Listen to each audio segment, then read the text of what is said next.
Hello everyone. आज हम लोग कैसे हैं आप लोग। आशा करता हूं कि आप लगातार हमारे वीडियो को देख रहे होंगे और उससे ज्ञान प्राप्त कर रहे होंगे। जहां भी समस्या है आप हमारे कमेंट बॉक्स में कमेंट कर सकते हैं।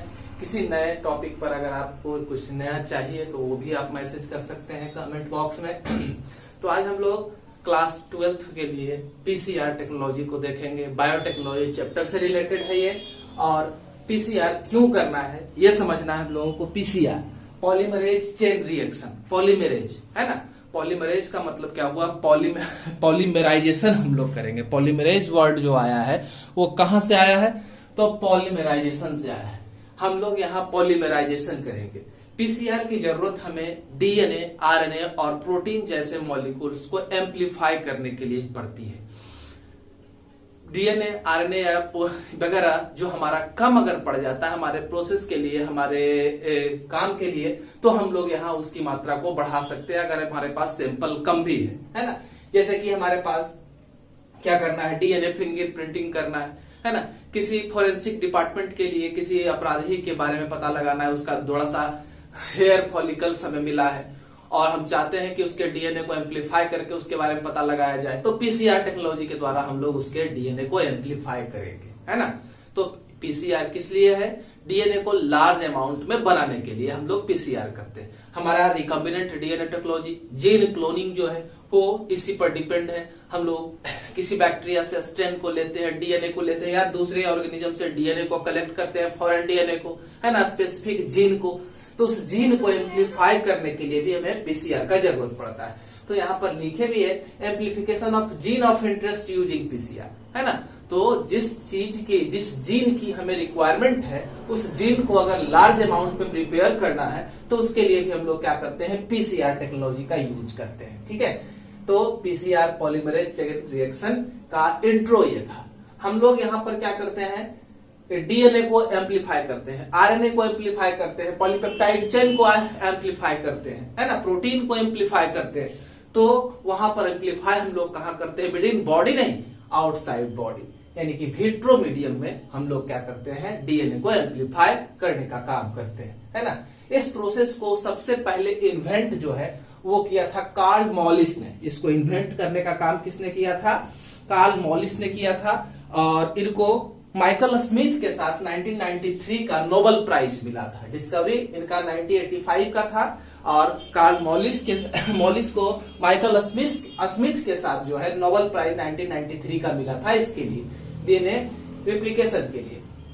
अब है, अगर हमको पीसीआर टेक्नोलॉजी को पूरा करना है, पॉलीमरेज चेन रिएक्शन को कंप्लीट करना है, तो उसके लिए क्या कुछ चाहिए, बेसिक रिक्वायरमेंट क्या होता है।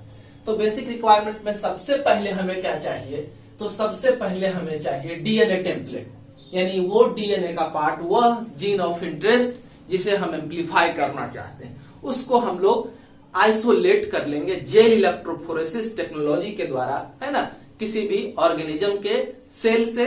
तो इसके लिए अलग से वीडियो हमारे चैनल पर उपलब्ध होगा जल्द ही, जेल इलेक्ट्रोफोरेसिस के लिए।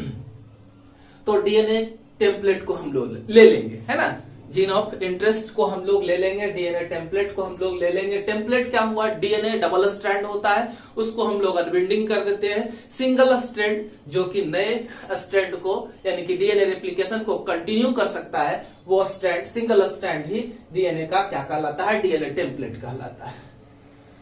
दूसरा चीज है 2 न्यूक्लियोटाइड प्राइमर। प्राइमर क्या है, प्राइमर को समझने के लिए देखिए, अगर हमें दरवाजा पे पेंट करना है ना, किसी चीज के ऊपर पेंट चढ़ाना है, तो उससे पहले हम लोग क्या करते हैं, एक कोटिंग करते हैं जो पेंट को मजबूती से पकड़े रखे, है ना, तो वो ही प्राइमर है। तो प्राइमर यहाँ पर पेंट तो होगा नहीं, तो यहाँ पर प्राइमर जो है वो क्या है, तो केमिकली सिंथेसाइज्ड ओलिगोन्यूक्लियोटाइड्स है ना, जो 2 या 3 नाइट्रोजनस बेस का होता है। ठीक है, 2 या 3 नाइट्रोजनस बेस का होता है। यह कंप्लीमेंट्री होता है डीएनए का, यानी कि कह सकते हैं कि प्राइमर जो है वो आरएनए का छोटा सा सिगमेंट, आरएनए का छोटा सा सिगमेंट है जो केमिकली सिंथेसाइज किया गया ओलिगोन्यूक्लियोटाइड से बना हुआ है। ठीक है, तो हमें क्या चाहिए, डीएनए टेम्पलेट, दूसरा डीएनए न्यूक्लियोटाइड प्राइमर चाहिए, तीसरा डीएनए पॉलीमरेज चाहिए, एंजाइम चाहिए डीएनए पॉलीमरेज जो पॉलीमराइजेशन रिएक्शन को एनहांस कर सके। तो डीएनए पॉलीमरेज ऐसा चाहिए हमें जो हाई टेम्परेचर पर भी स्टेबल हो, डिस्ट्रॉय नहीं हो, एंजाइम वर्क करे। हम जानते हैं कि मोस्टली एंजाइम्स जो है 30 से लेकर के 40 डिग्री सेंटीग्रेड पर नॉर्मली वर्क करते हैं। तो यहां पर हम लोग डीएनए पॉलीमरेज जो लेंगे वह स्टेबल होना चाहिए more than 90 degree centigrade temperature पर। तो उस तरह के डीएनए पॉलीमरेज को हम लोग आइसोलेट करते हैं थर्मस एक्वाटिकस बैक्टीरिया से। कहां से? थर्मस एक्वाटिकस बैक्टीरिया से, है ना। ये हाई टेम्परेचर स्प्रिंग फॉल, है ना, या हॉट स्प्रिंग में ये पाया जाता है। अब पूरा पीसीआर मैकेनिज्म को हम लोग देखते हैं, पॉलीमरेज चेन रिएक्शन किस तरह से करेंगे वो देखेंगे। सिंगल पॉलीमरेज चेन रिएक्शन को कंप्लीट करने के लिए 3 स्टेप होता है। पहला है डीनेचुरेशन, है ना, नेक्स्ट है एनलिंग, तीसरा है एक्सटेंशन, और एक्सटेंशन को ही क्या कहा जाता है? पॉलीमराइजेशन कहा जाता है। ठीक है, तो फर्स्ट स्टेप को हम लोग देखते हैं डीनेचुरेशन। हमारे पास डबल हेलिक्स डीएनए है जिसको हम लोगों ने आइसोलेट किया है, कहां से? जेल लैक्टोफोरेसिस के द्वारा किसी दूसरे ऑर्गेनिज्म से। तो उस डीएनए को, है ना, या हमारा जीन ऑफ इंटरेस्ट जो है उसको हम लोग क्या करेंगे? डीनेचर्ड करेंगे। डीनेचर्ड करने का मतलब अनविंडिंग ऑफ हेलिक्स, हम उसके हेलिक्स को क्या कर देंगे? ओपन कर देंगे। तो मेल्टिंग ऑफ टारगेट डीएनए, इसको हम लोग मेल्टिंग ऑफ टारगेट डीएनए कहते हैं, यानी कि हम उस डीएनए को हीट देंगे। कितना?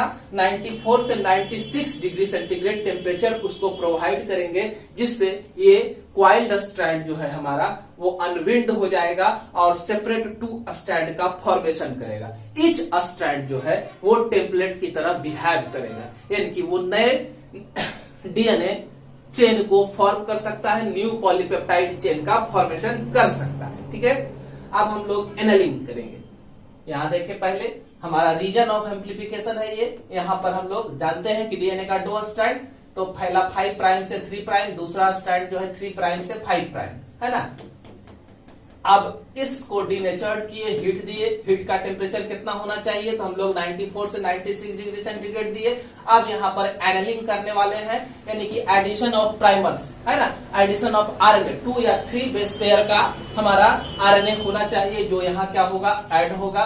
तो इसका एंटी पैरेलल होना चाहिए, यह डीएनए का एंटी पैरेलल होना चाहिए, यानी कि 5 प्राइम से 3 प्राइम का एक स्ट्रैंड टेम्पलेट हमारा है, तो वहां पर प्राइमर जो है वो 3 प्राइम से 5 प्राइम की ओर होना चाहिए। 3 प्राइम टू 5 प्राइम, है ना।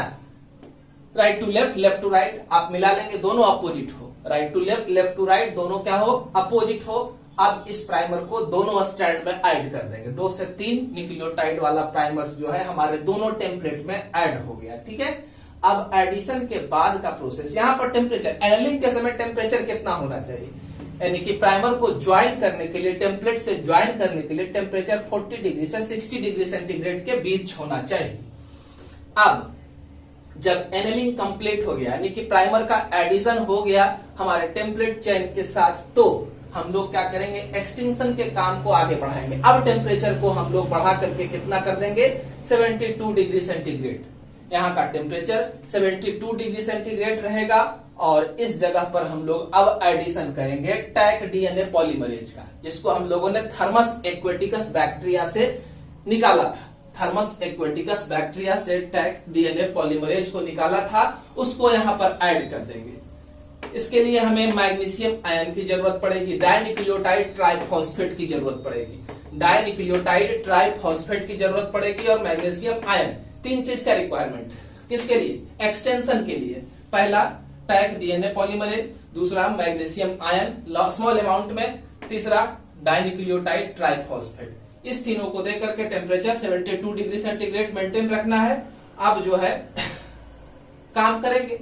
तो अब ये जो हमारा प्राइमर था, वो प्राइमर मटेरियल को वहां से गेन करेगा और अपने आप को बड़ा करेगा, यानी कि नाइट्रोजनस बेस को ये साइटोप्लाज्म या जहां पर है, जिस मीडियम में है, वहां से गेन करेगा और यह क्या करेगा? पॉलीपेप्टाइड चेन का सिंथेसिस करेगा। प्राइमर्स जो है वो अपोजिट डायरेक्शन में ही 5 प्राइम टू 3 प्राइम में, यहाँ 3 प्राइम टू 5 है तो एक अपोजिट रहेगा, बस इतना याद रखना है। अब ये एक्सटेंशन करेगा और ये लगातार बढ़ता जाएगा, पॉलीपेप्टाइड चेन का सिंथेसिस हो जाएगा। 30 साइकिल लगभग हम लोग करते हैं तो हमारा डीएनए जो है एम्पलीफाई होकर के 1 बिलियन टाइम तक बढ़ जाता है। अगर 30 साइकिल को कंप्लीट करते हैं इस तरह से, तो हमारा डीएनए जो है वो लगभग 1 बिलियन से भी ज्यादा एम्पलीफाई हो जाएगा। ठीक है, क्या फायदा है? पीसीआर का क्या इंपॉर्टेंस है? कहां पीसीआर से क्या कुछ हो सकता है? तो इसका जरूरत है, हमारा पड़ता है डिटेक्शन ऑफ पैथोजन का पता लगाने में। अगर हमारे पास सैंपल कम पड़ गया है तो उस सैंपल को हम लोग एम्प्लीफाई करेंगे पीसीआर टेक्नोलॉजी के द्वारा। डीएनए फिंगरप्रिंटिंग में अगर डीएनए सैंपल, किसी भी तरह का सैंपल अगर हमारा लो हो गया है तो अपने एक्सपेरिमेंट के लिए सैंपल को हाई करने के लिए हम लोग पीसीआर टेक्नोलॉजी करेंगे। डीएनए फिंगरप्रिंटिंग में, डायग्नोसिस ऑफ प्लांट पैथोजन में, ऑब्टेनिंग फॉरेन जीन प्रोडक्ट, है ना, और क्या रिकॉम्बिनेंट डीएनए टेक्नोलॉजी में तो पीसीआर होना ही होना है। इसके बिना हमारा पीसीआर जो है के बिना हमारा रिकॉम्बिनेंट डीएनए टेक्नोलॉजी अधूरा है, कंप्लीट नहीं हो सकता है। हमारे वीडियो से जुड़े रहने के लिए, लगातार नए नए टॉपिक पर वीडियो पाने के लिए चैनल को सब्सक्राइब करें, है ना, और वीडियो पसंद आए तो लाइक करें। धन्यवाद।